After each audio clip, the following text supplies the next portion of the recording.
भगवद गीता। अध्याय 9। राजविद्या राजगुह्य योग। अध्याय 9 का नाम राजविद्या राजगुह्य योग है, जिसका अर्थ है सर्वोच्च ज्ञान और गूढ़ रहस्य का योग। इस अध्याय में भगवान श्री कृष्ण ने अर्जुन को भक्ति योग और ज्ञान योग का महत्व समझाया है। यह अध्याय गीता के सबसे महत्वपूर्ण और सरलता से समझाए गए अध्यायों में से एक है, जिसमें भगवान ने अपने दिव्य स्वरूप, भक्तों के प्रति उनकी कृपा और भक्ति के माध्यम से मोक्ष प्राप्ति का वर्णन किया है। अध्याय के मुख्य विषय: 1. राजविद्या और राजगुह्य का परिचय। श्लोक 1 से 3।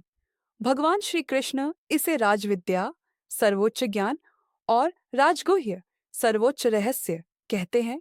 यह ज्ञान भक्त को भगवान के स्वरूप, उनकी कृपा और मोक्ष के मार्ग को समझने में सहायता करता है। यह ज्ञान सरल, पवित्र और मोक्षदायक है। इसे केवल श्रद्धा रखने वाले भक्त ही प्राप्त कर सकते हैं। भगवान के स्वरूप का वर्णन। श्लोक 4 से 10। 1.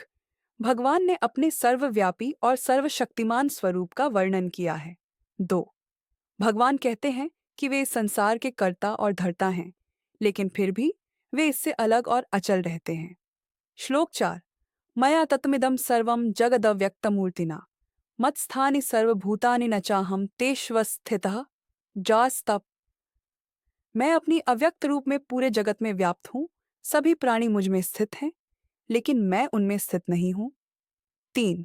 प्रकृति भगवान की शक्ति से संचालित होती है और वे सभी कर्मों के साक्षी हैं। भक्ति का महत्व। श्लोक 11 से 19। 1. भगवान कहते हैं कि जो उनकी भक्ति करता है वह उन्हें प्राप्त करता है। 2. वे बताते हैं कि केवल भक्ति के माध्यम से ही भगवान को समझा जा सकता है। श्लोक 14. सततम कीर्तयन्तु मां यतन्तश्च दृढ़व्रताः नमस्यन्तश्च मां भक्त्या नित्ययुक्ता उपासते चोकिर।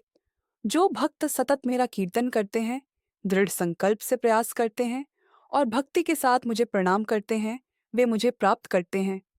भगवान की कृपा और भक्त के प्रति प्रेम। श्लोक 20 से 34 तक। 1. भगवान कहते हैं कि वे भक्तों के हर प्रयास को स्वीकार करते हैं, चाहे वह छोटा हो या बड़ा। श्लोक 26. पत्रम पुष्पम फलम त्वयं यो मे भक्त्या प्रयच्छति तदहम भक्त्युपहृतमश्नामि प्रयतात्मना ही शान आच्योस एच वाइश।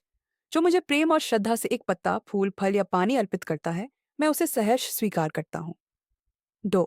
भगवान बताते हैं कि वे सभी के लिए समान हैं, लेकिन भक्तों के प्रति उनकी विशेष कृपा होती है। 3. जो पूर्ण समर्पण और प्रेम से उनकी शरण में आता है, वह सभी पापों से मुक्त हो जाता है और मोक्ष प्राप्त करता है। भक्ति का सर्वोच्च स्थान। श्लोक 34. मन्मना भव मद्भक्तो मद्याजी माम नमस्कुरु मामे वैश्यसि युक्तवैव मात्मानं मत्परायणः। अपना मन मुझ में लगाओ, मेरे भक्त बनो, मेरी पूजा करो और मुझे प्रणाम करो। इस प्रकार मुझ में लीन होकर तुम मुझे प्राप्त करोगे। अध्याय 9 का सारांश। वेक्स, राजविद्या और राजगुह्य। यह सर्वोच्च ज्ञान केवल श्रद्धा और भक्ति से समझा जा सकता है। 2. भगवान का सर्वव्यापी स्वरूप। भगवान संपूर्ण जगत में व्याप्त हैं, लेकिन वे इस संसार से अप्रभावित और अचल रहते हैं। 3. भक्ति का महत्व। भगवान को भक्ति और प्रेम के माध्यम से ही प्राप्त किया जा सकता है। छोटे से छोटे प्रयास को भी भगवान स्वीकार करते हैं, यदि वह प्रेम और श्रद्धा से किया गया हो। 4. भगवान की कृपा। भगवान सभी के लिए समान हैं, लेकिन जो उनकी भक्ति करता है, उसे वे विशेष कृपा प्रदान करते हैं। अध्याय 9 से शिक्षा।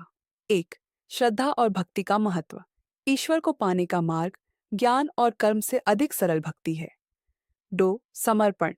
जीवन के हर कार्य को भगवान को समर्पित करें और उनके प्रति पूर्ण विश्वास रखें। 3. समानता।